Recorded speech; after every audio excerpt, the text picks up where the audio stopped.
ನಮಸ್ಕಾರ, welcome back to my channel Nambika. ಇವತ್ತು ಮನೆಗೆ ಸ್ವಲ್ಪ ಈ ಡ್ರೈ ಫ್ರೂಟ್ಸ್ ಎಲ್ಲ ಬೇಕಿತ್ತು. ಹಾಗಾಗಿ ನನ್ನ ಹಸ್ಬೆಂಡ್ಗೆ ತೊಗೊಂಡು ಬನ್ನಿ ಅಂತ ಹೇಳಿದ್ದೆ. ಇವತ್ತೆಲ್ಲನೂ ಕೂಡ ಅವ್ರು ತೊಗೊಂಡು ಬಂದಿದ್ದರು. ಹಾಗಾಗಿ ಇವತ್ತು ರೀಫಿಲ್ ಮಾಡಿ ಎತ್ತಿಟ್ಬಿಡೋಣ ಅಂತೇಳಿ ಎತ್ತಿಡ್ತಾ ಇದ್ದೀನಿ. ನಾನು ಲಾಸ್ಟ್ ವೀಕು ಡಿಮಾರ್ಟ್ಗೆ ಹೋಗಿದ್ದೆ, ಆವಾಗಲೇ ಬರಬೇಕಿತ್ತು. ಬಟ್ ನಾನು ಮರ್ತೋಗ್ಬಿಟ್ಟಿದ್ದೆ ತರೋದು. ಹಂಗಾಗಿ ಇವತ್ತು ನನ್ನ ಹಸ್ಬೆಂಡ್ಗೆ ಹೇಳಿದ್ದೆ ತೊಗೊಂಡು ಬನ್ನಿ ಅಂತ ಹೇಳಿ. ಅವರೇ ಇಲ್ಲಿ ತೊಗೊಂಡು ಬಂದಿದ್ದಾರೆ. ಎಲ್ಲನೂ ಕೂಡ ರೀಫಿಲ್ ಮಾಡಿ ಎತ್ತಿಟ್ಕೊಂಡ್ರೆ ಅದು ಒಂದು ಕೆಲಸ ಕಂಪ್ಲೀಟ್ ಆಗಿಬಿಡುತ್ತೆ ಅಂತೇಳಿ ಇಲ್ಲಿ ಎತ್ತಿಡ್ತಾ ಇದ್ದೀನಿ. ಅವರು ಏನು ಥರದನ್ನ ಬಿಡ್ತಾರೋ ಗೊತ್ತಿಲ್ಲ. ಈ ಚಾಕ್ಲೇಟ್ಸ್ ಥರದಂತೂ ಖಂಡಿತವಾಗ್ಲೂ ಮರೆಯಲ್ಲ. ಅವರಿಗೆ ಚಾಕ್ಲೇಟ್ಸ್ ಅಂದರೆ ತುಂಬಾ ಇಷ್ಟ ಆಗುತ್ತೆ. ಹಾಗಾಗಿ ನನ್ನ ವಿಡಿಯೋಸ್ ನೋಡ್ತಿರೋರಿಗೆಲ್ಲ ಯಾರಿಗೆಲ್ಲ ಚಾಕ್ಲೇಟ್ಸ್ಗಳಂದರೆ ತುಂಬ ಇಷ್ಟ ಆಗುತ್ತೆ ಅಂತ ಕಾಮೆಂಟ್ ಮಾಡಿ. ನಾನು ಕೂಡ ತಿಳ್ಕೊಂಡಾಗುತ್ತೆ. ಪರ್ಸ್ನಲಿ ನನಗಂತೂ ಚಾಕ್ಲೇಟ್ಸ್ ಅಂದರೆ ಸ್ವಲ್ಪ ಕೂಡ ಇಷ್ಟ ಇಲ್ಲ. ನಿಮಗೆಲ್ಲ ಯಾರಿಗೆ ಇಷ್ಟ ಆಗುತ್ತೆ ಅಂತ ಕಾಮೆಂಟ್ ಮಾಡಿ. ಕೆಲವೊಂದು ಡ್ರೈ ಫ್ರೂಟ್ಸ್ ಮನೇಲಿ ಇತ್ತು, ನಾನು ಅವರಿಗೆ ತರಬೇಡಿ ಅಂತ ಹೇಳಿದ್ದೆ. ಆದರೂ ಕೂಡ ಅವರು ತೊಗೊಂಡು ಬಂದಿದ್ದಾರೆ. ಆಲ್ರೆಡಿ ಸ್ಟಾಕಲ್ಲಿ ಇದ್ದು ಕೂಡ ಇನ್ನೂ ತೊಗೊಂಡು ಬಂದಿದ್ದಾರೆ. ಬೇಗನೆ ಏನಾದರೂ ಮಾಡಿ ಖಾಲಿ ಮಾಡಬೇಕು. ಅದರಲ್ಲೂ ನನಗೆ ಈ ಬಾದಾಮಿ ಜಾಸ್ತಿನೇ ಇದೆ. ಅದರಲ್ಲಿ ಏನಾದ್ರು ಈ ಬಾದಾಮಿ ಬರ್ಫಿ ಅಂತ ಏನಾದ್ರು ಮಾಡಿ ಖಾಲಿ ಮಾಡಬೇಕು. ಇಷ್ಟೇ. ಮತ್ತು ಇನ್ನೂ ಒಂದು ಚಾಕ್ಲೇಟ್ಸ್ ತಂದಿದ್ದಾರೆ, ನೀವು ನೋಡ್ತಿರ್ಬೋದು. ಅದೇ ಚಾಕ್ಲೇಟ್ಸ್ ಅಂದರೆ ಅವ್ರಿಗೆ ತುಂಬಾ ಇಷ್ಟ ಆಗುತ್ತೆ. ಹಾಗಾಗಿ ಜಾಸ್ತಿ ನಮ್ಮ ಮನೇಲಿ ಯಾವಾಗಲೂ ಕೂಡ ಚಾಕ್ಲೇಟ್ಸ್ ಅಂತೂ ಫ್ರೀಝರಲ್ಲಿ ಇದ್ದೇ ಇರುತ್ತೆ.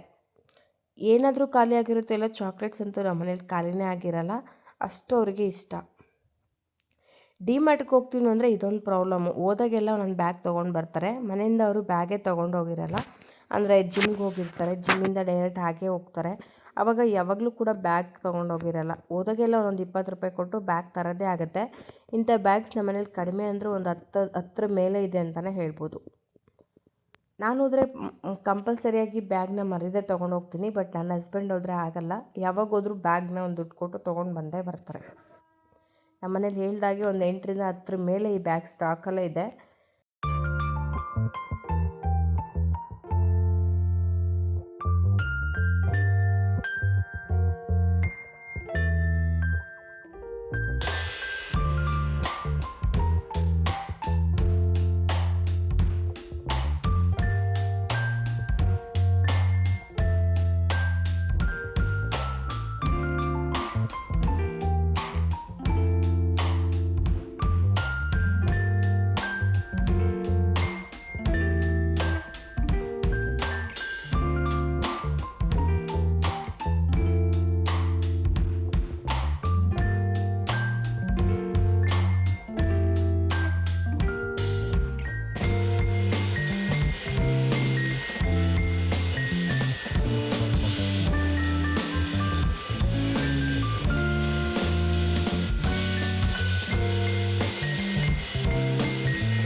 ಮನೇಲಿ ಇನ್ನೂ ಸ್ವಲ್ಪ ಡ್ರೈ ಫ್ರೂಟ್ಸ್ ಹಾಗೆ ಇದೆ. ಹಾಗಾಗಿ ಅವ್ರಿಗೆ ನಾನು ಹೇಳಿದ್ದೆ ಸ್ವಲ್ಪನೇ ತೊಗೊಂಡು ಬನ್ನಿ ಅಂತ. ಬಟ್ ಅವ್ರು ಜಾಸ್ತಿನೇ ತೊಗೊಂಡು ಬಂದಿದ್ದಾರೆ. ಬಟ್ ನಮ್ಮ ಮನೇಲಿ ಡ್ರೈ ಫ್ರೂಟ್ಸ್ ಎಲ್ಲ ಬೇಗನೆ ಖಾಲಿ ಆಗುತ್ತೆ. ಆ ಥರ ಏನು ವೇಸ್ಟ್ ಎಲ್ಲ ಆಗೋಲ್ಲ.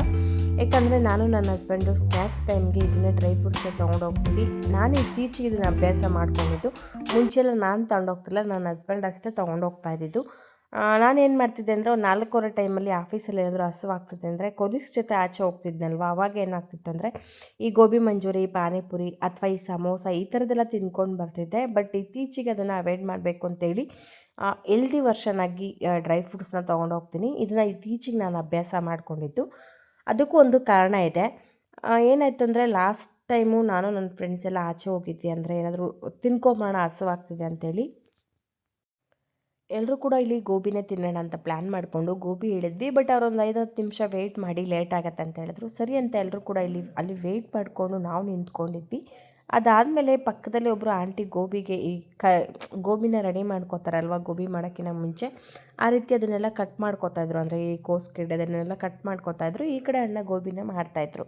ನಾನು ಆ ಆಂಟಿನೇ ತುಂಬ ಅಬ್ಸರ್ವ್ ಮಾಡ್ತಾಯಿದ್ದೆ. ಬಟ್ ಅವ್ರು ಏನು ಮಾಡಿದ್ರು ಅಂತಂದರೆ ಗೋಬಿ ಮಾಡಬೇಕಾದ್ರೆ ಕೋಸ್ಗೆಡ್ಡೆ ಇರುತ್ತಲ್ವ, ಈ ಕೋಸು ಇರುತ್ತಲ್ವ, ಅದನ್ನು ಡೈರೆಕ್ಟಾಗಿ ಚೀಲನ ತೊಗೊಂಡು, ಅಂದರೆ ಅವ್ರು ಚೀಲ ತೊಗೊಂಡು ಬಂದಿದ್ರು, ಚೀಲದಲ್ಲಿ ತುಂಬ್ಕೊಂಡು ಬಂದಿದ್ರು ಅವರು. ಡೈರೆಕ್ಟಾಗಿ ಆ ಚೀಲನ ಓಪನ್ ಮಾಡಿ ಡೈರೆಕ್ಟಾಗಿ ಹಾಗೆ ಕಟ್ ಮಾಡಿ ಗೋಬಿಗೆ ರೆಡಿ ಮಾಡಿಕೊಂಡ್ರು. ಅಂದರೆ ನಾನೇನು ಹೇಳಕ್ಕೆ ಬರ್ತಿದ್ದೀನಿ ಅಂದರೆ ಅದನ್ನು ವಾಶ್ ಕೂಡ ಅವ್ರು ಮಾಡಲೇ ಇಲ್ಲ.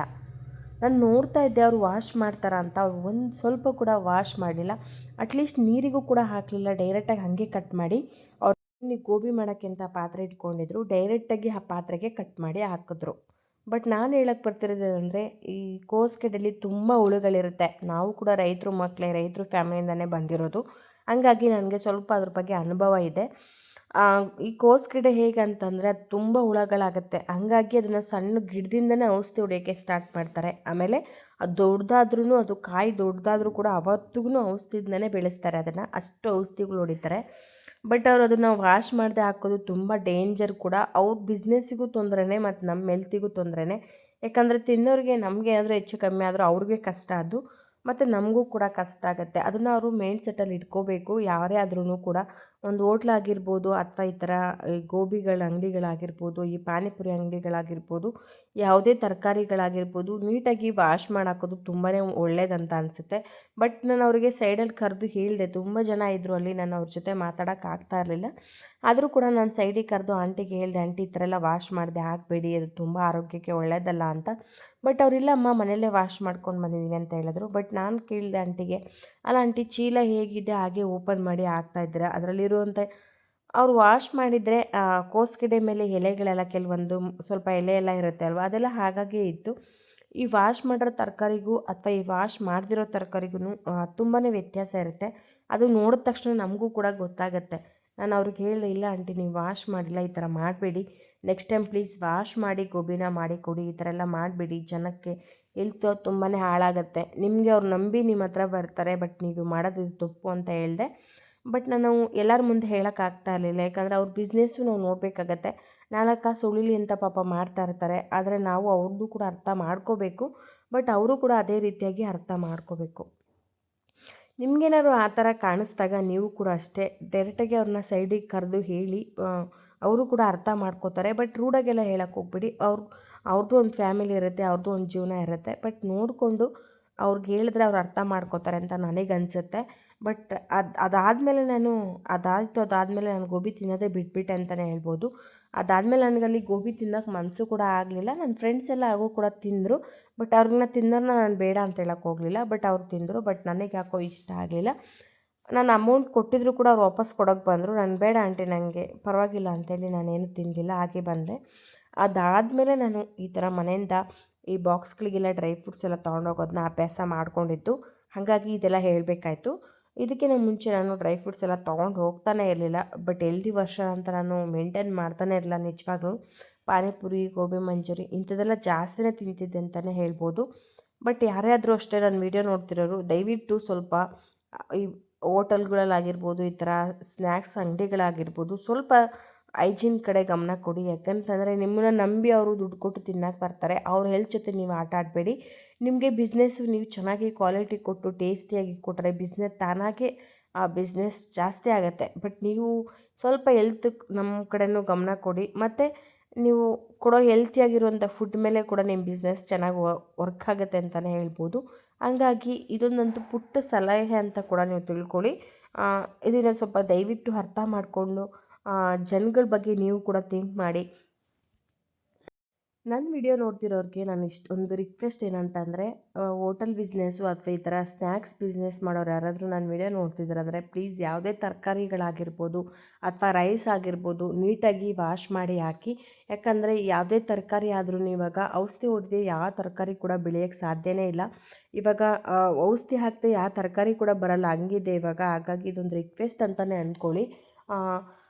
ತರಕಾರಿಗಳೆಲ್ಲ ನೀಟಾಗಿ ವಾಶ್ ಮಾಡಿ ಹಾಕೋದ್ರಿಂದ ನಿಮಗೂ ಕೂಡ ಒಳ್ಳೆಯದು, ನಮಗೂ ಕೂಡ ತುಂಬ ಒಳ್ಳೆಯದು. ನೀವು ಟೇಸ್ಟು ಮತ್ತು ಕ್ವಾಲಿಟಿ ಕೊಟ್ಟರೆ ಬಿಸ್ನೆಸ್ ತಾನಾಗೆ ಇಂಪ್ರೂವ್ಮೆಂಟ್ ಆಗುತ್ತೆ. ನಿಮ್ಮ ಬಿಸ್ನೆಸ್ನ ಜನಗಳ ನಿಮ್ಮನ್ನು ಬಿಸ್ನೆಸ್ನ ಒಳ್ಳೆ ಇಂಪ್ರೂವ್ಮೆಂಟ್ ಮಾಡಿ ಕೊಡ್ತಾರೆ ಅಂತಲೇ ಹೇಳ್ಬೋದು. ಯಾಕಂದರೆ ಒಬ್ಬರಿಂದ ಟೇಸ್ಟ್ ಚೆನ್ನಾಗಿದೆ, ಆ ಹೋಟೆಲ್ಗೆ ಹೋಗಿ ಟೇಸ್ಟ್ ಚೆನ್ನಾಗಿದೆ, ಈ ಸ್ನ್ಯಾಕ್ಸ್ ಅಂಗಡಿಗೆ ಹೋಗಿ ಈ ರೀತಿಯಾಗಿ ಮಾತಾಡ್ಕೊಂಡೇ ಜನಗಳು ನಿಮ್ಮ ಬಿಸ್ನೆಸ್ನ ಜಾಸ್ತಿ ಮಾಡಿ ಕೊಡ್ತಾರೆ. ಹಂಗಾಗಿ ದಯವಿಟ್ಟು ನಾನು ವಿಡಿಯೋ ನೋಡ್ತಿರೋರಿಗೆ ಇದೊಂದು ಪುಟ್ಟ ಸಲಹೆ ಅಂತ ಕೂಡ ನೀವು ಅಂದ್ಕೊಳ್ಳಿ, ಹೇಳೋಕ್ಕೆ ನಾನು ಇಷ್ಟಪಡ್ತೀನಿ. ನಾಳೆ ಮಸಾಲೆ ಸಾಂಬಾರು ಮಾಡೋಣ ಅಂತೇಳಿ ಇಲ್ಲಿ ಎಲ್ಲ ಥರ ಕಾಳು ಕೂಡ ನೆನೆಸಿಟ್ಕೋತಾ ಇದ್ದೀನಿ. ಅಂದರೆ ಕಡಲೆಕಾಳು, ಹೆಸರು ಕಾಳು ಮತ್ತು ಅಲಸಂದೆ ಕಾಳು, ಸ್ವಲ್ಪ ಹುರುಳಿಕಾಳು ಎಲ್ಲನೂ ಕೂಡ ಇಲ್ಲಿ ನೆನೆಸಿಟ್ಕೋತಾ ಇದ್ದೀನಿ. ಇಲ್ಲಿ ಮಸಾಲೆ ಸಾಂಬಾರು ಮಾಡಿದ್ರೆ ತುಂಬಾ ಚೆನ್ನಾಗಿರುತ್ತೆ. ಕಾಳುಗಳೆಲ್ಲ ಸೇರಿಸಿ ಇದಕ್ಕೆ ಒಂದು ಆಲೂಗೆಡ್ಡೆ ಮತ್ತು ಒಂದು ಬದನೆಕಾಯಿ ಹಾಕಿಬಿಟ್ಟು ಮಸಾಲೆ ಸಾಂಬಾರು ಮಾಡಿದ್ರೆ ಚಪಾತಿಗೆ ಅಥವಾ ಮುದ್ದೆಗೆ ತುಂಬಾ ಚೆನ್ನಾಗಿರುತ್ತೆ. ಹಂಗಾಗಿ ಇದಕ್ಕೆ ಮಾಡೋಣ ಅಂತೇಳಿ ಇಲ್ಲಿ ನೆನೆಸಿಟ್ಕೋತಾ ಇದ್ದೀನಿ. ಈ ರೀತಿ ಕಾಳಲ್ಲಿ ಮಸಾಲೆ ಸಾಂಬಾರು ಯಾರಿಗೆಲ್ಲ ಇಷ್ಟ ಆಗುತ್ತೆ ಅಂತ ನನಗೆ ಕಾಮೆಂಟ್ ಹಾಕಿ, ನಾನು ಕೂಡ ತಿಳ್ಕೊಂಡಂಗಾಗತ್ತೆ. ಪ್ಲೀಸ್ ಹಾಗೆ ನನ್ನ ವಿಡಿಯೋ ನೋಡ್ತಿರಲ್ಲ ನನ್ನ ಚಾನಲ್ಗೆ ಸಬ್ಸ್ಕ್ರೈಬ್ ಮಾಡ್ಕೊಳ್ಳಿ. ಹಾಗೆ ನಿಮ್ಮ ಫ್ರೆಂಡ್ಸ್ ಆ್ಯಂಡ್ ರಿಲೇಟಿವ್ಸ್ಗೆಲ್ಲ ಶೇರ್ ಮಾಡೋದಂತೂ ಖಂಡಿತವಾಗ್ಲೂ ಮರಿಬೇಡಿ. ಇವಾಗ ಈ ಕಾಳು ಕೂಡ ನೆನೆಸೋಕೆ ಇಟ್ಬಿಟ್ರೆ ಇದು ಒಂದು ಕೆಲಸ ಕಂಪ್ಲೀಟಾಗಿ ಕ್ಲಿಯರಾಗಿ ಹೋಗ್ಬಿಡುತ್ತೆ.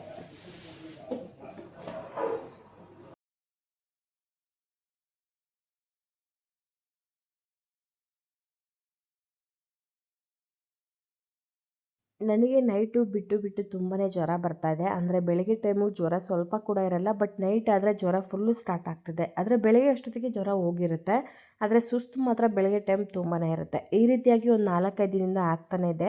2 ದಿನ ಹಾಸ್ಪಿಟಲ್ಗೂ ಕೂಡ ಹೋಗಿ ಬಂದಿದ್ದೀನಿ. ಅವರು ಟ್ಯಾಬ್ಲೆಟು ಇಂಜೆಕ್ಷನ್ ಎಲ್ಲನೂ ಮಾಡಿದ್ದಾರೆ, ಆದರೆ ಅದು ಜ್ವರ ಹೋಗ್ತಾನೇ ಇಲ್ಲ. ನೋಡಬೇಕು, ಬ್ಲಡ್ ಚೆಕಪ್ ಮಾಡಿಸಿ ಅಂತ ಹೇಳ್ತಿದ್ದಾರೆ ನನ್ನ ಹಸ್ಬೆಂಡ್ ಕೂಡ. ಒಂದು ಸಲ ಬ್ಲಡ್ ಚೆಕಪ್ ಮಾಡಿಸ್ಬೇಕು. ನನಗನ್ಸುತ್ತೆ ಟೈಫಾಯ್ಡ್ ಆಗಿರ್ಬೋದು ಅಂತ. ಈ ಟೈಫಾಯ್ಡ್ ಆದ್ರೇ ಈ ಥರ ಬಿಟ್ಟು ಬಿಟ್ಟು ಜ್ವರ ಬರೋ ಚಾನ್ಸಸ್ಸು ಜಾಸ್ತಿ ಇರುತ್ತೆ.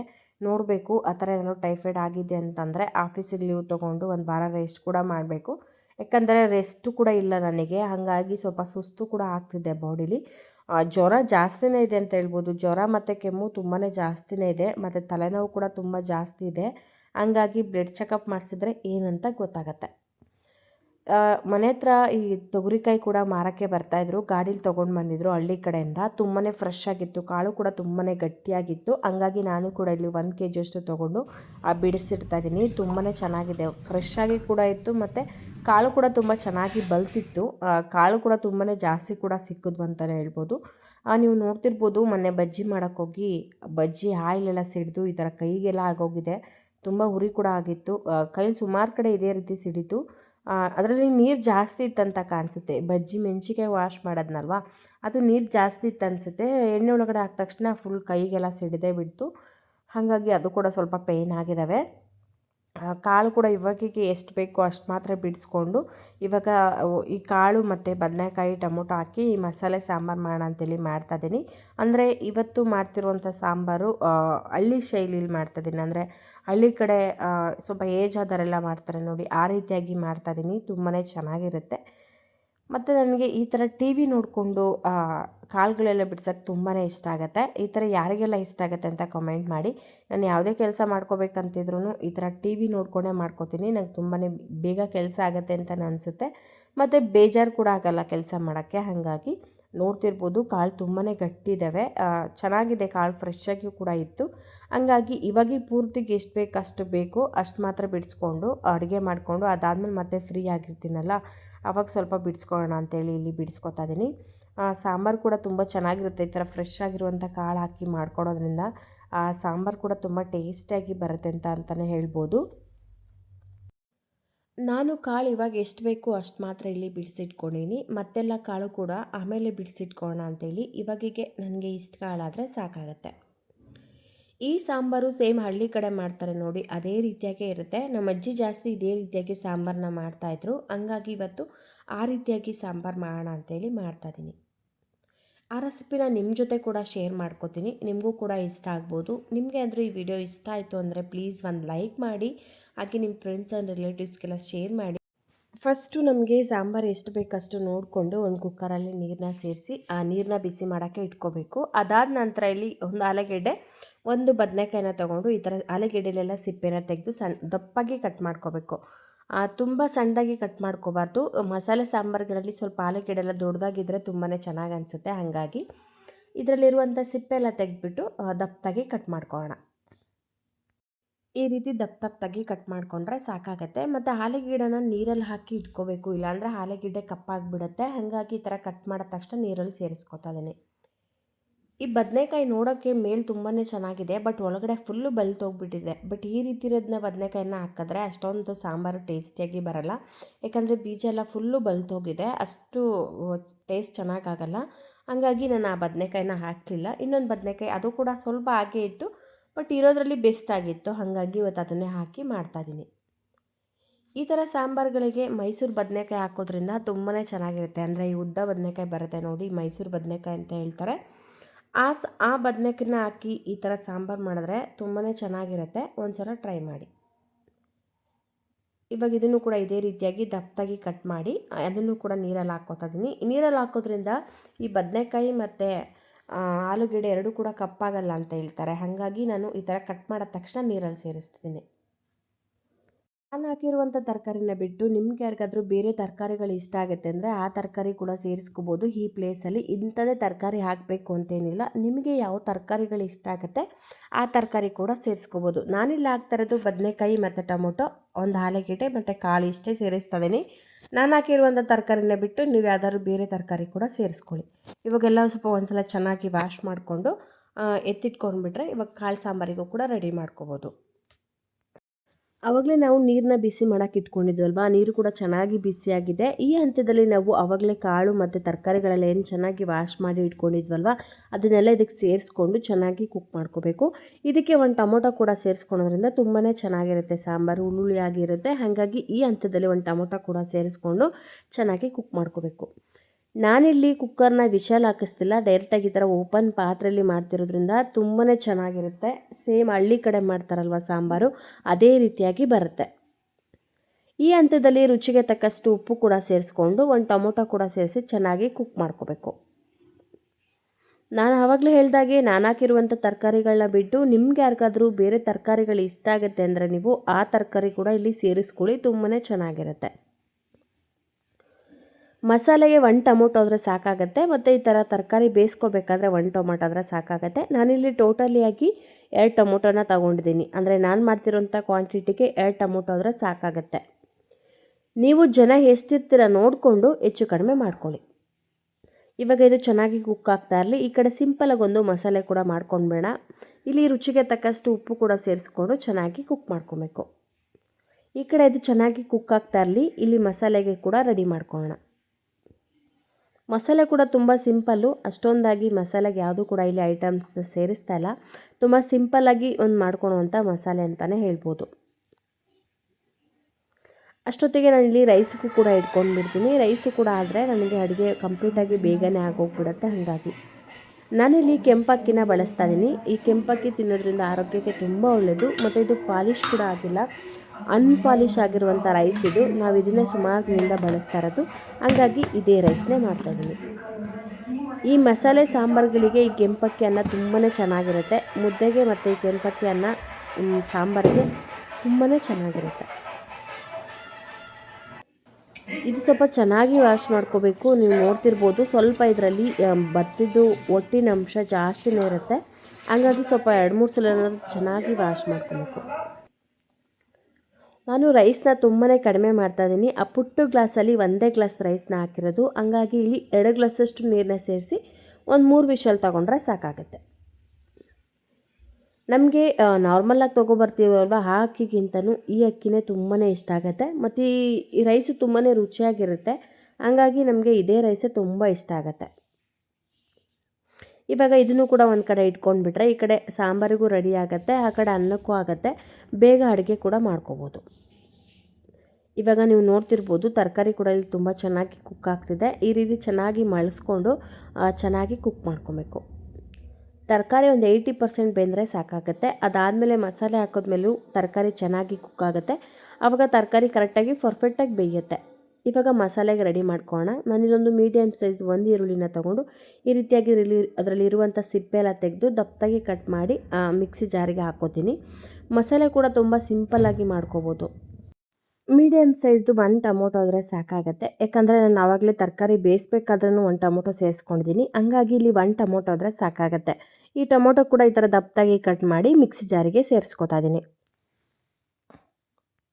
ನಾನಿಲ್ಲಿ 1.5 ಟೇಬಲ್ ಸ್ಪೂನಷ್ಟು ಸಾಂಬಾರು ಪುಡಿನ ಸೇರಿಸ್ತಾ ಇದ್ದೀನಿ. ನಾನು ಮಾಡ್ತಿರುವಂಥ ಕ್ವಾಂಟಿಟಿಗೆ 1.5 ಟೇಬಲ್ ಸ್ಪೂನ್ ಸಾಂಬಾರು ಪುಡಿ ಆದರೆ ಕರೆಕ್ಟ್ ಆಗುತ್ತೆ. ಖಾರದ ಪುಡಿ ಬಂದು 1 ಟೇಬಲ್ ಸ್ಪೂನಷ್ಟು ಖಾರದ ಪುಡಿ ಸೇರಿಸ್ತಾ ಇದ್ದೀನಿ. ಆವಾಗ 2 ಕೂಡ ಕರೆಕ್ಟಾಗಿ ಆಗುತ್ತೆ. ನಾನು ಇಬ್ಬರಿಗೆ ಮಾಡ್ತಿರೋದ್ರಿಂದ ತುಂಬ ಕ್ವಾಂಟಿಟಿ ಕಡಿಮೆ ಮಾಡ್ತಾಯಿದ್ದೀನಿ. ನೀವೆಲ್ಲ ಎಷ್ಟು ಜನ ಇರ್ತೀರ ನೋಡಿಕೊಂಡು ಹೆಚ್ಚು ಕಡಿಮೆ ಮಾಡ್ಕೊಳ್ಳಿ. ಇವಾಗ ಇಷ್ಟಾದರೆ ಸಾಕಾಗುತ್ತೆ. ಇದಕ್ಕೆ ನಾವು ಬೇಯಿಸಿಟ್ಕೊಂಡಿದ್ವಲ್ವ ಕಾಳು, ಅದನ್ನು ಕೂಡ ಸ್ವಲ್ಪ ಸೇರಿಸ್ಕೋಬೇಕು. ಆವಾಗ ಸಾಂಬಾರು ತುಂಬ ಚೆನ್ನಾಗಿರುತ್ತೆ ಮತ್ತು ತಿಕ್ಕಾಗಿ ಕೂಡ ಬರುತ್ತೆ. ಇಲ್ಲಿ ತೆಂಗಿನಕಾಯಿ ಕೂಡ ಸೇರಿಸ್ಕೋಬೇಕು. ನಮಗೆ ಒಂದು ಫಂಕ್ಷನ್ಗೆ ಹೋಗಿದ್ವಿ, ಆವಾಗ ಈ ತೆಂಗಿನಕಾಯಿ ಕೊಟ್ಟಿದ್ದರು. ನಾನು ಅದನ್ನು ಮರ್ತೇ ಬಿಟ್ಟಿದ್ದೆ, ಅದೇ ಬ್ಯಾಗಲ್ಲೇ ಬಿಟ್ಬಿಟ್ಟಿದ್ದೆ. ಹಂಗಾಗಿ ಇವತ್ತು ತೆಂಗಿನಕಾಯಿ ಅದನ್ನೇ ಸೇರಿಸಿ ಇವತ್ತು ಮಾಡ್ತಾಯಿದ್ದೀನಿ. ಅದರಲ್ಲೂ ಈ ಥರ ಸಾಂಬಾರುಗಳಲ್ಲೆಲ್ಲ ಫ್ರೆಶ್ ಆಗಿರುವಂಥ ತೆಂಗಿನಕಾಯಿ ಹಾಕಿದ್ರೆ ತುಂಬಾ ಟೇಸ್ಟಿಯಾಗಿ ಬರುತ್ತೆ. ಅದರಲ್ಲೂ ಮಸಾಲೆ ಸಾಂಬಾರುಗಳೆಲ್ಲ ತೆಂಗಿನಕಾಯಿ ಕೂಡ ತುಂಬ ಚೆನ್ನಾಗಿ ಬಲ್ತಿರೋಂಥ ತೆಂಗಿನಕಾಯಿ ಹಾಕಬೇಕು. ಅವಾಗ ಸಾಂಬಾರು ಕೂಡ ತುಂಬ ಟೇಸ್ಟಿಯಾಗಿ ಬರುತ್ತೆ. ಇದಕ್ಕೆ ಸ್ವಲ್ಪ ಕೊತ್ತಂಬರಿ ಸೊಪ್ಪು ಕೂಡ ಸೇರಿಸ್ಕೊಂಡು ತೆಂಗಿನಕಾಯಿನ ಒಂದು 2-3 ಟೇಬಲ್ ಸ್ಪೂನ್ ಆದರೆ ಸಾಕಾಗುತ್ತೆ, ಅದಕ್ಕಿಂತ ಏನು ಜಾಸ್ತಿ ಬೇಡ. ಇವಾಗ ಈ ತೆಂಗಿನಕಾಯಿ ಕೂಡ ಚೆನ್ನಾಗಿ ತುರಿದಿಟ್ಕೊಂಡು ಅದನ್ನು ಕೂಡ ಇಲ್ಲಿ ಸೇರಿಸ್ಕೊಳ್ಳೋಣ. ಈ ಮಸಾಲೆ ಸಾರುಗಳಿಗೆ ತೆಂಗಿನಕಾಯಿನ ಜಾಸ್ತಿ ಹಾಕಬಾರ್ದು. ತೆಂಗಿನಕಾಯಿ ಜಾಸ್ತಿ ಹಾಕಿದ್ರೆ ನಿಮಗೆ ಸ್ವಲ್ಪ ಗಟ್ಟಿ ಆಗಿಬಿಡುತ್ತೆ. ಅವಾಗೇನಾಗುತ್ತೆ ಅಂದರೆ ಚಪಾತಿ ತಿನ್ನೋಕ್ಕೆ ತುಂಬ ಚೆನ್ನಾಗಿರುತ್ತೆ. ಈ ಚಪಾತಿಗೆ, ಈ ರೊಟ್ಟಿಗೆಲ್ಲ ತುಂಬ ಚೆನ್ನಾಗಿರುತ್ತೆ. ಬಟ್ ರೈಸಿಗಂದರೆ ಸ್ವಲ್ಪ ಸಾರು ತೆಳುವಾಗಿದ್ರೇ ಚೆನ್ನಾಗಿರುತ್ತೆ. ಹಂಗಾಗಿ ತೆಂಗಿನಕಾಯಿನ ನೋಡಿಕೊಂಡು ಒಂದು 2ರಿಂದ 3 ಟೇಬಲ್ ಸ್ಪೂನ್ ಆದರೆ ಸಾಕಾಗುತ್ತೆ. ನಾನು ಮಾಡ್ತಿರೋಂಥ ಕ್ವಾಂಟಿಟಿಗೆ ಒಂದು 2ರಿಂದ 3 ಟೇಬಲ್ ಸ್ಪೂನ್ ಆದರೆ ಸಾಕಾಗುತ್ತೆ. ಬಟ್ ನಿಮ್ಮ ಮನೇಲಿ ಜನ ಎಷ್ಟಿರ್ತೀರ ನೋಡಿಕೊಂಡು ಹೆಚ್ಚು ಕಡಿಮೆ ಮಾಡ್ಕೊಳ್ಳಿ. ಇವಾಗ ಈ ತೆಂಗಿನಕಾಯಿನೂ ಕೂಡ ಈ ಮಿಕ್ಸಿ ಜಾರಿಗೆ ಸೇರಿಸ್ಕೋಬೇಕು.